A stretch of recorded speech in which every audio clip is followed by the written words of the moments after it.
Hello, my name is Kyle Halligan Duffy, and this is Antagonostic. So it is a play on words, which is antagonistic and agnostic, because we are dealing with the 12 pantheons of Greek mythology. But in this case, we are dealing with the 12 pantheons who are seeking redemption and have felt the effects of the world since their departure from being gods and now they're in mythology. So this is them seeking to get the band back together and you know regain all their followers from other religions, modern religions and things of that nature.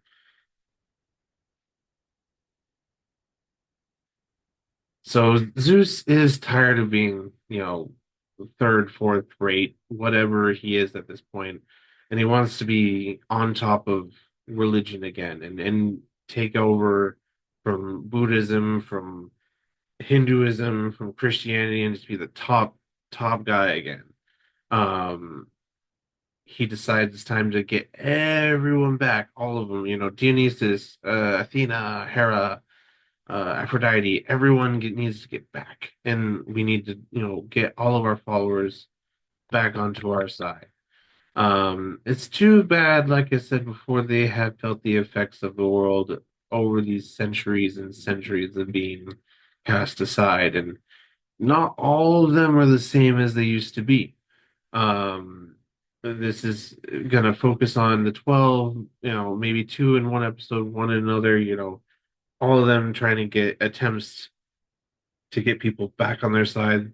It's going to take place specifically. I feel like America is the best way to, um, localize this into one place, keep the pop culture centralized, and keep the audience, um, understanding what is going on. And it's just like it's a good area to find very tropey ideas and characterizations that I feel like are going to be the most funny and the most conflicting and the most crude for an adult cartoon, which is what we're trying to focus on. So very uh Family Guy, King of the Hill kind of ideas going on. Um and a little bit of Always Sunny in Philadelphia for like a extra spice of crazy. This is just the general cast list. This is who I feel like will characterize every god the way I want them to be put on the screen. I want them a specific way. It does not have to be this way. It can be there's plenty of other voice actors out there all looking for work. This is just who I feel characterizes what I'm going for the most. Um, Philomara Zeus, a very commanding leadership, deep, you know, voice. Still the leader, he always was. But is one of the ones that is most out of touch with the recent events and still has his tendencies he had in Greek mythology and in the stories told. Um, Mainly his, lack of fidelity. He's still a bit pervy and, still a bit wrathful, if that goes without saying. Katie Seagal is Hera. This is the pillar character. This is the one that keeps everything going, the plot lines kind of continuing down their most logical path because she is the rock of everyone. She is the one everyone looks up to and keeps everything in line. She is the most normal out of everyone.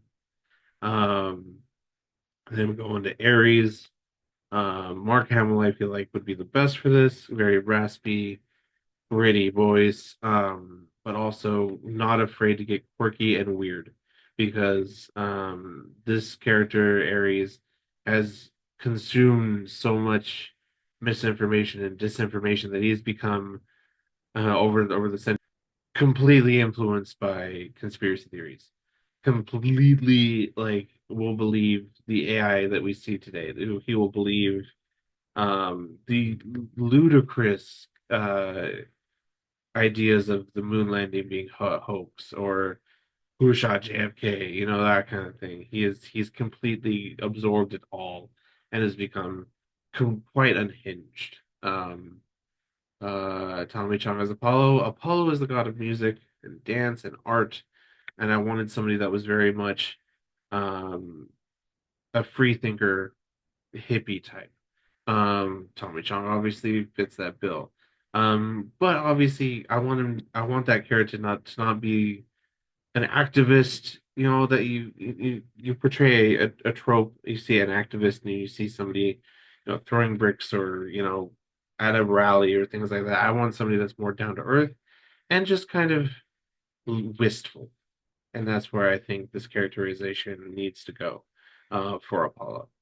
Um, H. John Benjamin is Dionysus.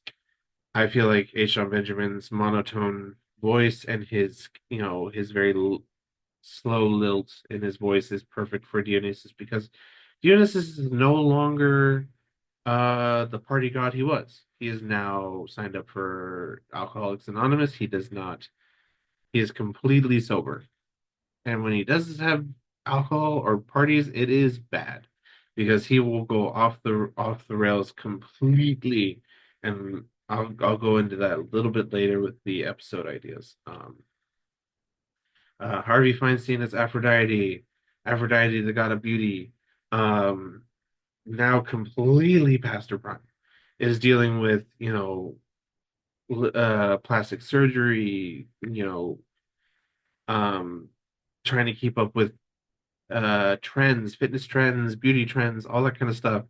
And I feel like Fierstein is perfect for this because he's got that very effeminate lilt, but also the rasp of a Atlantic City, like woman that way past her prime and is gambling all her money away, and just that kind of idea of a character that is supposed to be the god of beauty is just complete opposite, and I feel like it's perfect for the way I'm going with this character.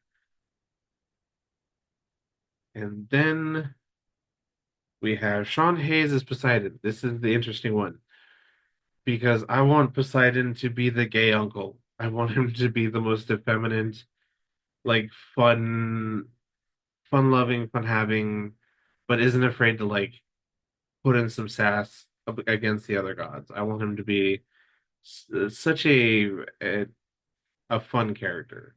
Um, uh, and we'll get into, like I said, it says, never make him or his shark husband Maui angry. Maui's going to be like the big burly, protector of Poseidon. He's going to be, the the character that comes to his aid when he needs it. And the other gods, will sometimes disagree with Poseidon, and Maui will be there to be like, get the fuck away, Excuse my language. But again, we're dealing with like a PG-13 adult cartoon, so hopefully that is okay to say. Um, Jennifer Hale as Athena, again, pillar character, keeps things in line. However, she is way too by the books, and people don't like that. Like other gods are just like, why do you have to be such uptight, by the books, you know? And she gets a lot of flack for that. A lot of times getting pushed to the side for other ideas, and the "I told you so's" like come out later. um, John Lithgow as Hermes. I wanted a very, straight-laced, bureaucratic type of character for Hermes being the god of merchants. He is going to be horrendously capitalistic and greedy. He is basically the Bezos, the Elon Musk, the Bill Gates of the 12. Like he is only going to think about money, numbers, and statistics, and that is going to be his characterization. Um, Again, a lot of other gods. Do not like him, and there's a lot of reasons why. Um, Nika Futterman as Artemis. So I picked Nika Futterman specifically because she voices Styx in the Sonic Boom cartoon. And that's exactly the type of characterization I am going for. I'm going for somebody that has been in the woods completely away from human civilization for centuries and has no idea about the cities and the real world, the real society that surrounds it. Um, she's going to be completely ignorant to a lot of things the other gods are doing or talk about, but she's going to be incredibly helpful when it comes to nature and animals and things like that. She's perfect for a few episode ideas I'm going for. Leanne Morgan is Demeter. She is the god of agriculture, so I'm going for a completely like turned up 100% country hick trope. Like I don't care. We're going for it. Loves country music, ex-husbands. She has like four, like 100 different cousins from like, like just completely country hick. Um, but like I would feel like a little bit of sophistication would help the character out a bit, but like mainly just go all in on that trope, all in on the trope of you know country. Patrick Warburton as Hephaestus. We are going again. Patrick Warburton is perfect for this role, but again, we can do whoever would do the. I'm a big burly dude, but I have nothing going on upstairs. Um, because like God of metalworking, he's good with his hands, good at building things, but brain not all there. Um, not the most intelligent God in the bunch, but is there for, very much comedic effect. And now we get into the side characters that I'm trying to meld into different episodes or all episodes. Um, Jesus, yes, I know, not a great idea, but I feel like the way I'm characterizing him is going to circumvent all the possible uh hate that this could bring because he is going to be the most kind, the most understanding, and the most helpful as he can be. Yet he still is doing the opposite of what Zeus and the other gods want, even though he's being this very helpful person, this very like, I want to help you, like we can, share, our followers, blah blah blah. But it's obviously not what Zeus wants. Zeus and all the gods are greedy or wants things a specific way, and that's why Jesus is going to be like the unintentional spoiler. He is not spoiling on purpose. He is spoiling because the other gods feel like he is spoiling. Um, Seth MacFarlane is God. God is going to be the helicopter dad of Jesus. He is going to come in every time Zeus and them are like, you know, harping on what Jesus is doing and be like, he can do no wrong. Like, get away from my kid, blah, blah, blah, blah, blah. And being the all-powerful Christian Catholic God, he's got all these followers, he's got all this power, and Zeus and all the other gods can't really do much about it. Um, Now, Boscombe Richmond as Maui, again, husband of Poseidon, always quick to come to his side in a confrontation. But he's usually like a very kind-hearted person, which living in Hawaii, I learned a lot of Polynesian, Hawaiian, Samoan people are just the most kind, soft-spoken people. And that's why I picked Brascombi because he himself is Polynesian, and speaks in the slang of the islands, which is pidgin. And I couldn't really find anybody else that fit that narrative. Um, but if we can, hell yeah, anybody else with that sort of island accent is perfect. Bobby Lee as Buddha. This is going to be our solution character. This is going to be the guy that fixes everything in every episode. He is going to give them advice and being, somebody that has reached nirvana, it always comes out right. Every episode will have a solution, easy peasy. Now, being Bobby Lee, being the type of character he um, is exactly the characterization I want this to be. He's gonna give advice. It's not gonna make sense. It's gonna be crude, really dumb sometimes, but it gives the characters an aha moment near the end of the episode, and I think that's perfect for a sort of serialization, episode by episode conflict instead of a you know complete narrative one end to the other. Um, Now we have Michael Lee and Black as Cthulhu again, like I said, um, before with Artemis. Uh, we'll get to that later. Sorry, I'm getting ahead of myself. Cthulhu, monotone, melancholy. He's going to be ennui, like very ennui, like doesn't give a damn about anything, but has a handful of followers that will do his every whim through, mental hypnotization or like cult-ish H.P. Lovecraft type of things. Um, but he's generally just there to be like, this is a drag, I don't want to do this, but helps in some situations. And since I got ahead of myself, I'll start here first. Artemis discovers old gods, Cthulhu, in an uncharted forest. That's where I was trying to go with that. Artemis will find Cthulhu in a deep, deep, deep forest. And he will be a part of a few episodes. Again, he has a handful of followers. They want those followers. Artemis is like, "Hey guys, I got this guy," and then they go like, "What the hell is that?" But they end up, getting along in some aspects. Obviously, things can go wrong with Cthulhu, as we know, or if you read H.P. Lovecraft. So, anyway. Now from the top. Ares attempts to convert the far-right MAGA crowd from Christianity.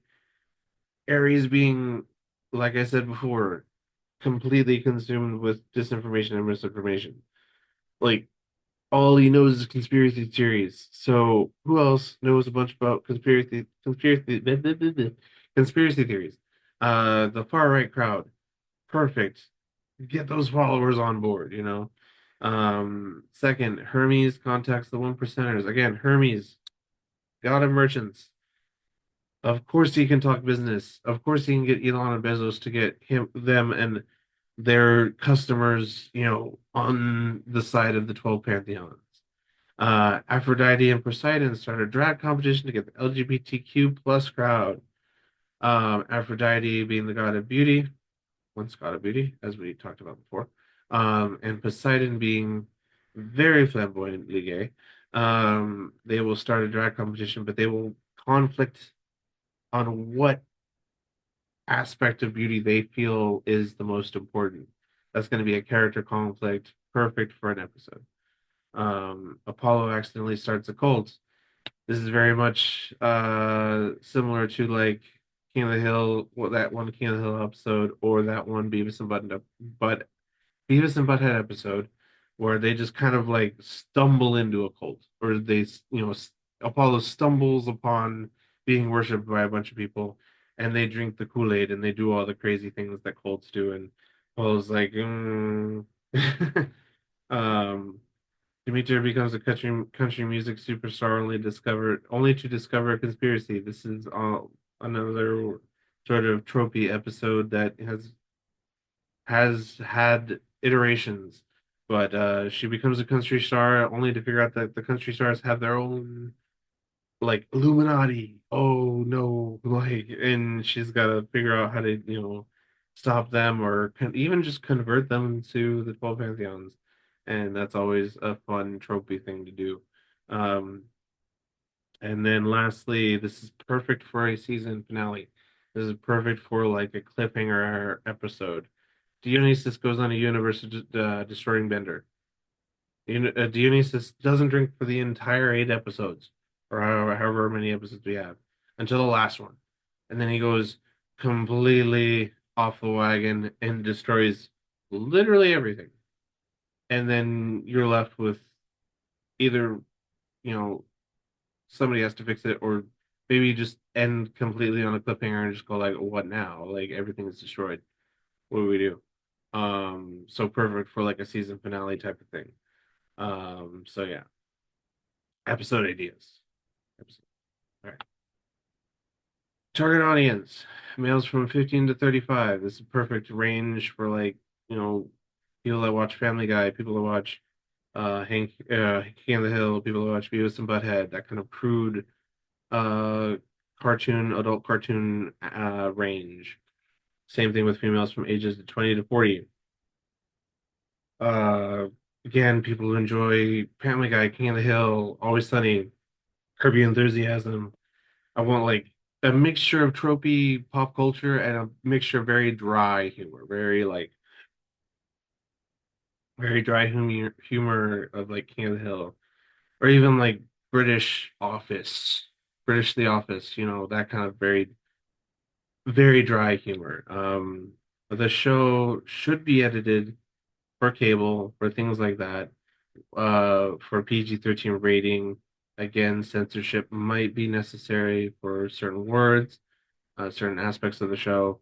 Um, you can save unedited stuff or serialization or like, you know, other uh apps or broadcast uh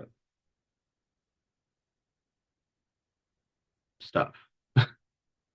Anyway, so that is Antagonostic, and I hope you like it, and I hope pick me up. It's gonna be really funny. It's gonna be really stupid, and I think it'll pick up a pretty wide audience. Like I said, 15 to 35, that's a lot of dudes. 20 to 40, that's a lot of women. Um, I feel like with the characterization I have, with the episode ideas, um, it has potential. It has a lot of potential to get that little lightning strike. Zeus. Oh, anyway, thank you, and I will see you on the flip.